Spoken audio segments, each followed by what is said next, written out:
Belum? Bismillahirrahmanirrahim. Assalamualaikum warahmatullahi wabarakatuh. Alhamdulillahi rabbil alamin. Wa bihi nasta'inu ala umurid dunya waddin. Wassalatu wassalamu ala asyrafil anbiya'i wal mursalin. Wa ala alihi wa sahbihi ajma'in. Amma ba'd. Wa qala Allah ta'ala fil Qur'anil Karim wa huwa asdaqul qailin. A'udzu billahi minasyaitonir rajim. Bismillahirrahmanirrahim. La yanalallaha luhumuha wala dima'uha walakin yanaluhut taqwa minkum al-ayah. Shadaqallahul adzim. Pertama-tama marilah kita panjatkan puja dan puji syukur kehadirat Allah Subhanahu wa Ta'ala yang telah memberikan kita nikmat Islam, nikmat iman. Sholawat beserta salam semoga tetap tercurah limpahkan kepada junjungan kita Nabi besar Muhammad sallallahu alaihi wasallam. Hadirin rahimakumullah, Idul Adha sering disebut sebagai Hari Raya Haji atau disebut dengan Hari Raya Kurban. Di balik perayaan ini, Idul Adha, terdapat kisah agung penuh hikmah, penuh haru dari pengalaman Nabi Ibrahim alaihi salam dan putranya Nabi Ismail alaihi salam. Kenapa menjadi hari yang agung atau hari yang agung penuh hikmah? Karena pada saat itu, pada saat Nabi Ibrahim alaihi salam diperintahkan oleh Allah Subhanahu wa Ta'ala untuk menyembelih putra kesayangannya, Nabi Ibrahim alaihi wasallam tidak ada tidak ada keraguan sedikit pun dalam diri mereka. Keduanya tunduk dan patuh total kepada perintah Allah Subhanahu wa Ta'ala. Sehingga Nabi Ibrahim alaihi wasallam melaksanakan penyembelihan tersebut dengan hati yang patuh dan hati yang taat kepada Allah Subhanahu wa Ta'ala.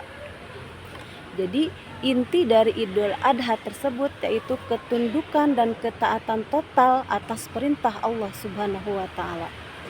Allah Subhanahu wa Ta'ala berfirman dalam surat Al-Hajj, la yanalallahu luhumuha wala dima'uha walakin yanaluhu taqwa minkum al-ayah. Daging atau hewan kurban dan darahnya itu sekali-kali tidak akan sampai kepada Allah, tetapi yang sampai kepadanya adalah ketakwaan. Jadi ketika kita berkurban, mengeluarkan apa-apa yang kita sayang. Kalau dulu Nabi Ibrahim yang disayangi yaitu Nabi Ismail alaihi salam. Kalau zaman sekarang harta kita, ya, sayangkan dengan harta kita. Nah, ketika kita menyayangi sesuatu dalam hidup kita yaitu berupa harta kita, maka kita keluarkan harta tersebut melalui kurban, membeli seekor sapi atau misalkan membeli seekor kambing atau misalkan membeli seekor domba. Untuk apa? Mengeluarkan apa yang kita sayang tersebut atau mengorbankan apa yang kita sayang tersebut.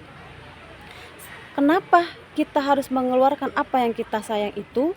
Supaya kita selaku umat atau selaku hamba Allah Subhanahu wa Ta'ala menjadi lebih cinta kepada Allah daripada harta yang kita punya tersebut.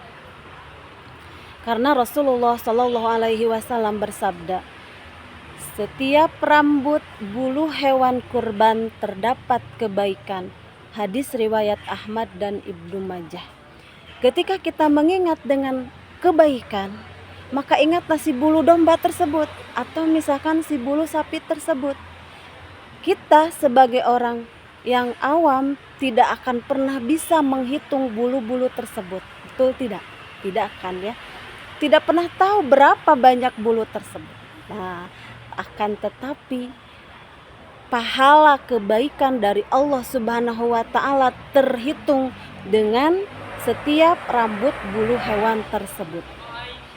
Aisyah radhiyallahu anhu menuturkan bahwa Rasulullah Shallallahu alaihi wasallam bersabda, tidak ada suatu amalan yang dikerjakan anak Adam atau manusia pada hari raya Idul Adha yang lebih dicintai oleh Allah dari menyembelih hewan kurban. Jadi ketika pada hari raya Idul Adha, Allah lebih mencintai hambanya yang mau mengorbankan sedikit harta yang mereka punya dengan menyembelih hewan kurban. Hadis riwayat At-Tirmidzi dan Ibnu Majah. Hadirin rahimakumullah. Jadi kesimpulannya adalah ketika kita mau berkurban, itu adalah salah satu bentuk ketaatan kita kepada Allah Subhanahu wa taala. Bentuk rasa cinta kita kepada Allah Subhanahu wa taala. Jadi daripada kita lebih mencintai dunia, tetapi hati kita lebih mencintai siapa? Sang pencipta kita, yaitu Allah Subhanahu wa taala. Mungkin dari saya cukup sekian. Semoga bermanfaat. Ditutup dengan doa, Rabbana atina fid dunya hasanah wa fil akhirati hasanah wa qina adzabannar. Wabillahi taufiq wal hidayah. Wassalamualaikum warahmatullahi wabarakatuh. Nah, 6 menit. Alhamdulillah.